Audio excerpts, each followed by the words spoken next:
मैं आदिनाथ संप्रदाय का पीठाधीश्वर श्री कलकीराम महाराज भारत से आया। जी यहाँ पे आपने पत्रकार वार्ता रखा है, किस विषय को लेकर? पत्रकार वार्ता का यह विषय है कि माँ गंगा का निर्मलीकरण, और हमारा यह कहना है कि जन सहभागिता के बिना गंगा निर्मलीकरण संभव नहीं है। तो गंगा का अगर निर्मलीकरण करना है तो हम सबको आगे आना चाहिए। महाराज जी, गौ गंगा गीता हमारे राजनीति में बड़ा तेजी से खींचा जा रहा है। गंगा को लेकर तमाम बातें होती है। क्या लगता है आपको कि क्या कारण है कि अभी तक गंगा के साफ सफाई के लिए लोगों को आगे आना पड़ रहा है?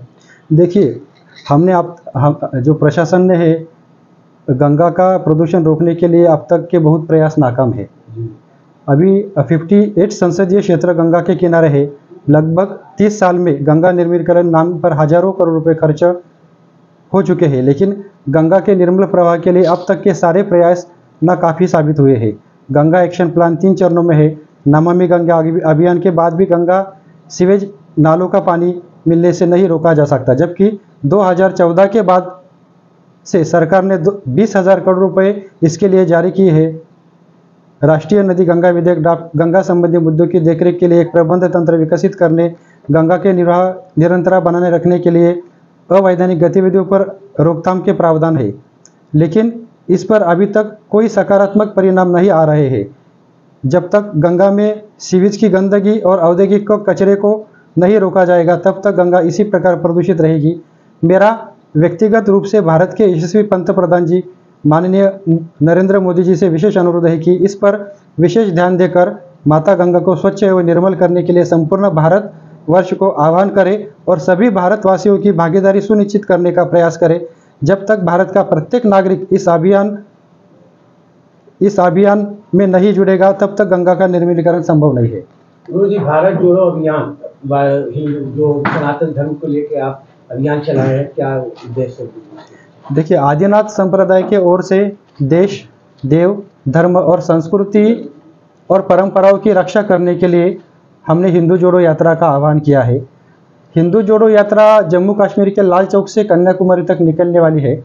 लगभग 14 से 15 राज्यों से होकर यह यात्रा निकलने वाली है और अलग अलग राज्यों में हमने इसके लिए जन जागृति रैली की थी। हमने महाराष्ट्र में 7 दिन की हिंदू जोड़ो जागृति रैली की थी, राजस्थान में की थी, दिल्ली में की थी और भारत के असंख्य प्रदेशों में करने वाले हैं, क्योंकि 9 राज्यों में हमारा जो हिंदू है अल्पसंख्यक हो गया है और आने वाला समय हमारे लिए खतरे की घंटी बन रहा है। इसलिए हम सब, जैसे हमको छत्रपति शिवाजी महाराज जी का हिंदुत्व चाहिए जो 18 पगड़ जातियों को लेकर है और उसमें हर लोग हैं, और हमारे लिए पहले राष्ट्र है और फिर कास्ट है।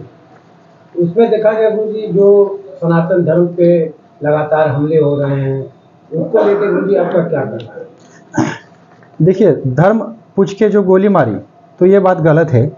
तो इससे हम सब सनातन और हिंदू बांधवों ने एक सीखनी चाहिए कि धर्म के लिए अभी इकट्ठा होने की ज़रूरत है।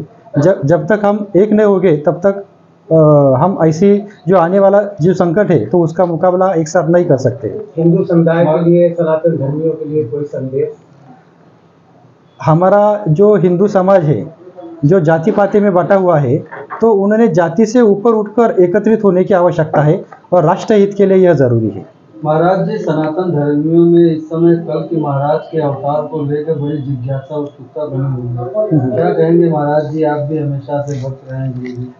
नहीं, देखिए, कल के अवतार के बारे में सबसे पहले लोग जो बोल रहे हैं कि 4,32,000 साल बाद महाप्रलय आएगा और वापस सतयुग की स्थापना हो जाएगी, तो ये बात गलत है।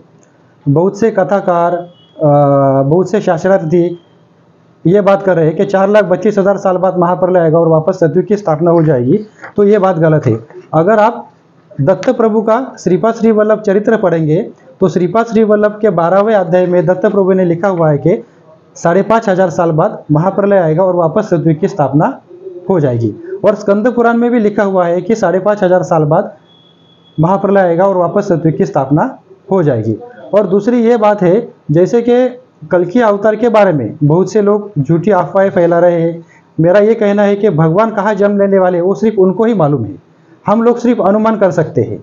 और तीसरी बात यह है कि जैसे श्रीपाद श्री वल्लभ जो चरित्र है उसका जो 31वां अध्याय है, जो उसमें दशम महाविद्यालय का वर्णन किया है दत्त प्रभु ने, तो उसमें जैसे कल्कि अवतार है, आप सबको मालूम है उनके जो गुरु रहने वाले वो भगवान परशुराम जी है, लेकिन उनके 2 गुरु होने वाले हैं। दत्त प्रभु कहते हैं कि कलयुग में मैं ही कल्कि अवतार लेने वाला हूँ, और जैसे भगवान परशुराम मेरे गुरु होने वाले हैं वैसे ही अगस्त्य मुनि ही मेरे गुरु होने वाले हैं। धन्यवाद।